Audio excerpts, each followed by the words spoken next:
Good morning, madam. My name is Shamita and I'm from Group 8. The topic for our debate is importance of SOPs and known as Standard Operating Procedures.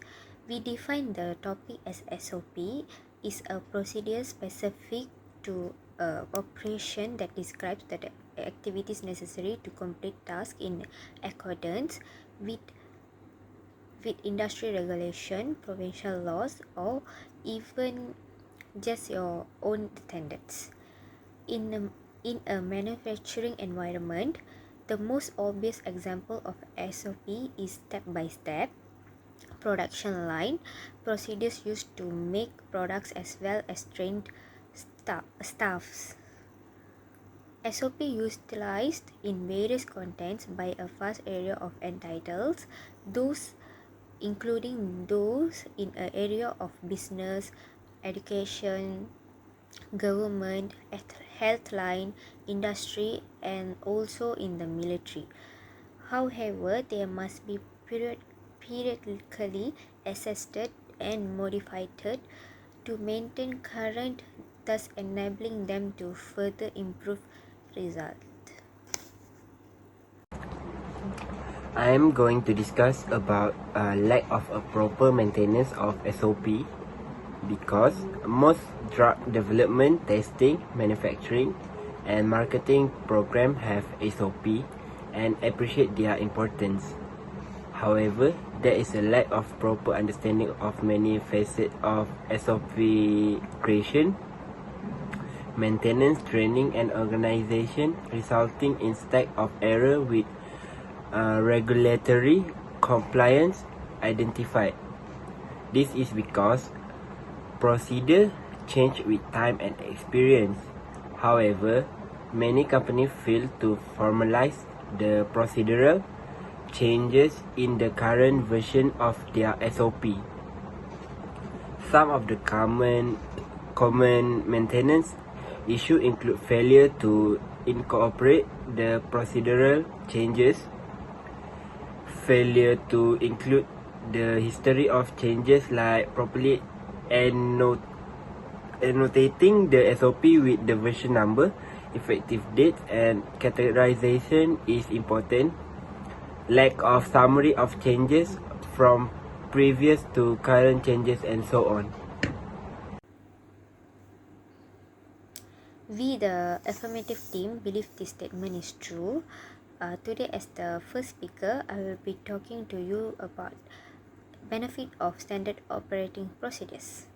The first one is for public safety and national security companies in industries such as pharma, healthcare, insurance, banking, and extra are mandated by the respective national governments or regulation bodies to establish and follow SOP. The second one is SOP is a tool for communicating in organizational expectation in terms of the standards of performance with reference to functions, processes, and activities. The third benefit is SOP help in auditing in process for its validity and to find out the deviation between the document and actual performance.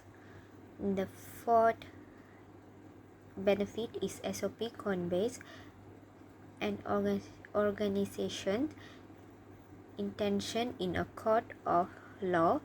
A well-developed SOP with supporting documents showing that the necessary training will impart to the employee will only speak in favor of the organization in case of accidents. The fifth benefit will be it a new employee or an experienced employee, training with the aid of the SOP will sharpen their skills and reduce defects or error in their day-to-day activities.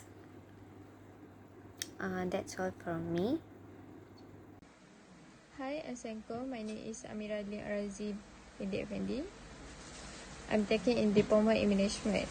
Today I want to present about the debate of the assignment.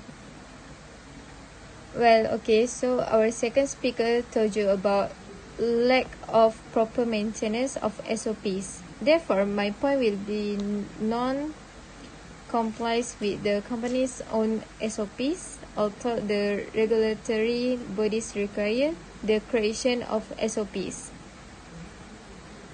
Although the regulatory bodies require the creation of SOPs, they do not provide guidance on the formal or specific style and content. Companies can design them in a manner that is best to ensure process control and compliance.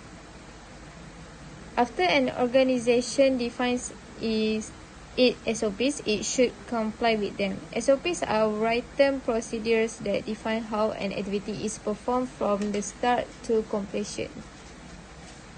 It is a way to express the organization's commitments made regarding the conduct and process. Organizations are required to show compliance with those processes. Most audit findings can be ascribed to non-compliance with the company's own procedures. So, madam, in conclusion, you can avoid this pitfall by explaining the aim of standardization in detail. Standardization is not about stifling creativity or dismissing promising ideas. Instead, it's about eliminating ineffective operations. Listen carefully to employees who have a good suggestion about how to improve standard operating procedure and take action or follow up on this suggestion. That's all. Thank you. Hi madam, my name is Yogani Soren. From my opinion, we totally disagree with the statement given by the opposition because they use importance of SOPs. Now I will explain about importance of SOPs. The main things of SOPs is implement quality control. The first points of implement quality control is SOPs can help you to minimize any errors in your product or customer service that directly affect the consumer. And the SOP will allow you to streamline the process so there are no questions about how your product should be produced and how your customer needs to be treated. And the second things of SOPs is the better performance management. If you have an SOP that all your employees are following to perform their jobs duties, it will make it easier for your management staff to conduct performance management review. And the second point is employee job descriptions are a significant pieces of the SOP, leaving no room for the question if an employee is underperforming or not following the instruction. And the third point is this will help you to evaluate and compare all your employees by reviewing them based on what is outlined in the SOP. And the final importance of SOP is establish routines. If your SOP is put together well and explained in details everything that is done in the functioning of your businesses. And the second point is if your SOP is easy to reference, your employees will feel a sense of routine and can work towards expertise in the skills that it takes to do their job. And the third point is this will help the overall performance of all your employees, while you can weed out those who are not performing well. That's all from me, madam. I will pass to the next speaker. Our first speaker spoke to you about lack of proper maintenance of SOP. Today I will be taking you to about lack of extensive SOP training. Its generation, the operation on the work floor who are ultimately responsibility for implementing standard operating procedures.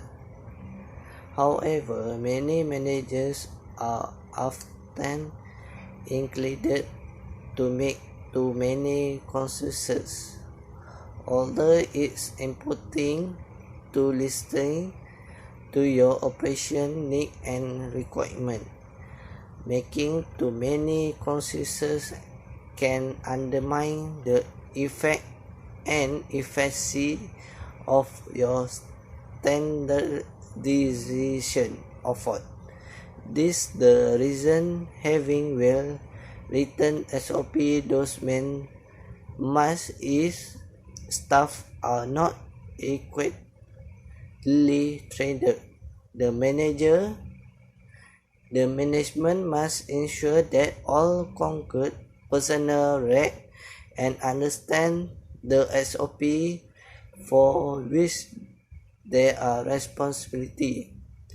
Must auditor a higher interest in keying training record.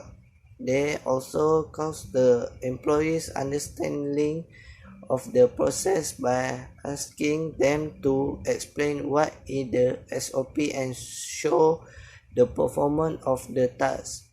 Whereas the evaluate employment conformity to a SOP include assessing mentor, conducting performance review and document it using checklists and other forms to mentor tasks and ensure compliance signing with the date on any documentation associated with SOP and so on. Hi, my name is Yogani Soren. Today I will talk about the English law. The first point of the English law is it's found in common law and rules of equality, a very important sources of Malaysian law. The second point of English law is the reception of English common law. Equality in Malaysia is specifically permitted by virtue of Section 301 and 501 of Civil Law Act 1996. And the second underwriting law is English Commercial Law from the Section 501 of the Civil Law Act 1956, introduced into Peninsular Malaysia except Penang and Malacca. It is another very important sources of Malaysian law. Under the doctrine of binding judicial precedents, which is also observed in Malaysia, the decision of the higher courts must be followed by the lower courts in similar cases. That's all from me. Thank you.